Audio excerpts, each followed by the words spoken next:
Civil সার্ভিসে শাসকের ভূমিকায় রয়েছে প্রশাসন ক্যাডার। এই ক্যাডার প্রশাসন সিভিল সার্ভিসের বাকি সব 25টি ক্যাডারকে শাসন করছে, বঞ্চিত করছে। প্রশাসন ক্যাডারের বাড়তি সুযোগ সুবিধা ক্যাডারের বৈষম্যতা বাড়িয়েছে। জনবান্ধব সিভিল সার্ভিস নির্মাণে করণীয়।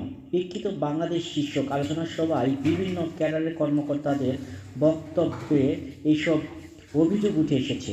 এই পরিস্থিতির অবসান দাবি করেছেন অন্য ক্যাডার কর্মকর্তারা।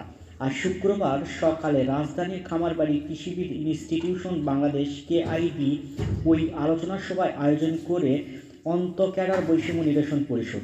এতে বিভিন্ন ক্যাডার 8,000-এর মতো কর্মকর্তা উপস্থিত হন।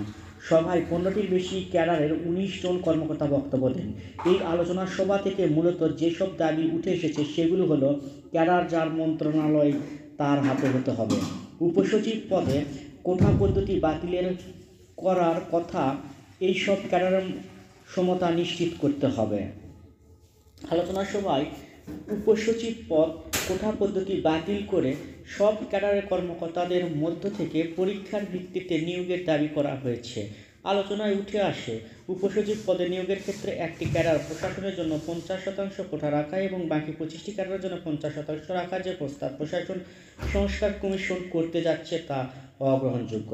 একইভাবে সিভিল সার্ভিস থেকে শিক্ষা ও স্বাস্থ্য ক্যাডার বাদ দেওয়ার প্রস্তাবটি অগ্রহণযোগ্য হিসেবে উল্লেখ করা হয়েছে। অনুষ্ঠানে সভাপতিত্ব করেন ক্যাডারের বৈষম্য নিরসন পরিষদের সমন্বয়ক কৃষিবিদ মোহাম্মদ আরিফ হোসেন। তিনি বলেন, সরকারের পক্ষ থেকে অনুরোধ থাকায় এই মুহূর্তে বৃহৎ কর্মসূচি থেকে তারা বিরত থাকবেন, তবে আগামী 1 মাস ছাত্র জনতার সঙ্গে মত বিনিময় সভা করবেন। জনপ্রশাসন কমিশনের চূড়ান্ত সুপারিশ 25 ক্যাডারের মতামতের প্রতিফলন দেখতে চান বলে উল্লেখ করেন আরিফ হোসেন।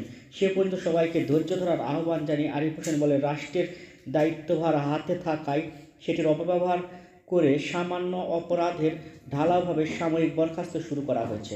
এই বিষয়ে উপদেষ্টাদের সঙ্গে দেখা করে ব্যবস্থা গ্রহণ করতে অনুরোধ করা হবে। আর এই ধারা অব্যাহত থাকলে চাকরিবিধির অনুসরণ করে বৃহৎ কর্মসূচি ঘোষণা দেওয়া হবে।